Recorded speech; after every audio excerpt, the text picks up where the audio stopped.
Gangsters jail के अंदर से बाहर अपनी गैंग को कैसे चलाते हैं, कैसे उनके पास मोबाइल फोन आता है, कैसे इतने सारे पैसे आते हैं, कैसे वो सारा काम करते हैं, एक्सटॉर्शन फिरौती कैसे मांगते हैं, ये सब कुछ अगर आपको जानना है तो पूरा एपिसोड का लिंक डिस्क्रिप्शन में दिया है। फिलहाल इस क्लिप को देखिए, फ्रेंड्स के साथ शेयर भी करिएगा।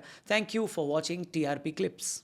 सर, लॉरेंस बिश्नोई कभी तिहाड़ जेल में आया है आपके सामने? हाँ, आया। आज लॉरेंस बिश्नोई अलग है। उस टाइम जब कौन से साल में आया था आपके सामने वो? मुझे जहाँ तक याद आ रहा है कि 13-14 में ये आया था, पर at that time he was low profile. जब ये इनका वो हुआ था चक्कर, जब इन्होंने लॉरेंस बिश्नोई ने जब सलमान खान को जो है धमकी वगैरह दी थी, तो उसके बाद आया था। मर्डर के केस वगैरह थे इसके ऊपर। पर इसने जेल में उस टाइम पे पूरा डिसिप्लिन में जो है ये रहता था। इसने कोई जेल में ऐसी बात नहीं की कि जिससे कि कोई इसको पनिश करना पड़े या किसी और तरीके से इसको डील करना पड़े। तो अब लॉरेंस बिश्नोई के बारे में जो खबरें आती हैं वो आती हैं कि पूरी जेल से वो पूरा रैकेट चलाता है, फिरौती का भी, धमकी देकर कोई भी काम करवाना हो, देश के बाहर अगर किलिंग्स करवानी हो, ये भी इल्ज़ाम लगातार इसकी बातें हो रही हैं। सो ये पॉसिबल होता है, जेल से रहकर ये रैकेट चलाया जा सकता है? लॉरेंस बिश्नोई कैसे कर रहा होगा ये? फ़ोन कहाँ से आता है? वो जेल से इंटरव्यू भी दे देता है, तो कैमरा वहाँ पे कैसे पहुँचता है?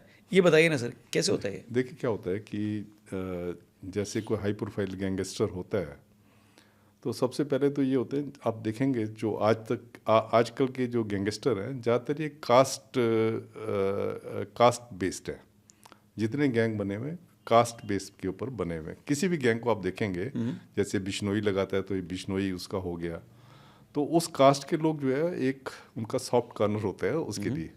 किसी टाइम पे ये होता था कि अगर किसी कास्ट का बंदा कोई क्राइम करता है, कास्टिज्म तो हमारे यहाँ बहुत पुराना है, तो किसी कास्ट का बंदा जो कोई क्राइम करता था, लोग उसको एक्स कम्युनिकेट कर देते थे अपनी कास्ट से। जी। पर आज की डेट में दे फील प्राइड कि हमारे बंदे ने ये क्राइम किया। They feel pride, they take pride. और उसमें क्या करते हैं कि उस कास्ट के कुछ डिसग्रंटेड एलिमेंट भी होते हैं, तो वो मोबाइल या नारकोटिक्स या और प्रोहिबिटेड आर्टिकल जो है इनके तक पहुंचा देते हैं। ठीक है। बेसिकली क्या है कि अगर आपके पास मोबाइल आ गया जेल के अंदर, अगर आपके पास मोबाइल आ गया या खुदा न खासा सैटेलाइट फ़ोन आ गया, सैटेलाइट फ़ोन भी वैसे ही होता है, मोबाइल की तरह ही काम करता है उसका आता है सैटेलाइट फोन? हाँ, ऐसे कई एलिगेशंस वगैरह लगे हैं प्रिजनर्स के ऊपर। तो सैटेलाइट फ़ोन के ऊपर तो कोई जैमर भी काम नहीं करता। राइट। और मोबाइल अगर है तो मोबाइल जैसे आया तो मोबाइल का क्या करते हैं, ये टेम्पर कर देते हैं मोबाइल के, उसमें उसकी इलेक्ट्रिक कनेक्शन जो है उसको लूज़ कर देंगे।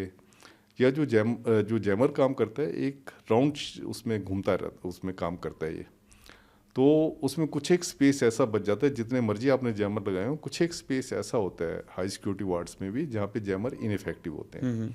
तो ये उस स्पेस का पता लगा लेते हैं, या जैमर को जो इलेक्ट्रिक कनेक्शन वगैरह वो कर देते हैं, और ये मोबाइल का इस्तेमाल करते हैं। मोबाइल अगर आपके पास आ गया तब तो आप टीवी वालों से व्हाट्सएप पे इंटरव्यू भी दे सकते हो, आप किसी को थ्रेट भी कर सकते हो, आप विटनेस को भी डरा सकते हो। देखें क्या होता है, जो गैंगस्टर होते हैं इनके लिए ये बड़ा प्राइज पोजेशन होता है मोबाइल फ़ोन का रखना।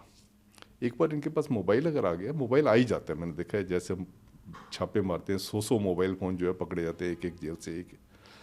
तो मोबाइल जैसे आ गया इनके पास, ये क्या करेंगे कि उसकी फ़िल्म बनाएंगे, उसमें दिखाएंगे कि 5-7 लोग बैठे हुए हैं, खाना खा रहे हैं, कोई चीज़ ऐसी चाय होगी, चाय उसको ऐसे गिलास को दिखाएंगे जैसे उसमें लिकर है, ऐसा दिखाएंगे जैसे खा रहे हैं, नॉनवेज खा रहे हैं वो, और डांस कर रहे हैं। डांस करना तो हर एक को अलाउड है, वो डांस कर रहे हैं वहाँ पे। फिर उसकी फ़िल्म बना के वो उसको बाहर प्रेस को दे देंगे, अपने किसी उनको मिलने वाले को भेज देंगे उसी से कि जाके, ताकि वो उसको खूब पब्लिसाइज हो। जैसे ही वो पब्लिसाइज होगी, अब गैंगस्टर की वो आ रही है कि वो जेल में तो वो मज़े मार रहा है, तो जो विटनेस होता है उसकी, मतलब एक तरह का ये विटनेस तक पहुंचाना चाहते हैं उसको। विटनेस जो है, उसको, हाँ, विटनेस जब वो उसको देखेगा, वो कहेगा यार ये मैं इसको जेल में तो भेज सकता था। जेल में अगर ये मज़े मार रहा है तो उसका नतीजा ये होता है कि जब उसका एविडेंस वगैरह रिकॉर्ड होगा कोर्ट के आगे, तो 90% ये चांसेस होंगे कि वो मुकर जाएगा, और उसका नतीजा ये होगा कि गैंगस्टर को कैद होगी नहीं। आप देखोगे गैंगस्टर को बहुत कम कैद होती है, उनके पास 40-40, 50-50 केस चल रहे होते हैं, पर कैद बहुत कम केसों में होती है। उसका कारण ही यही होता है कि विटनेस जो है अपने उससे जो है हॉस्टाइल हो जाती है।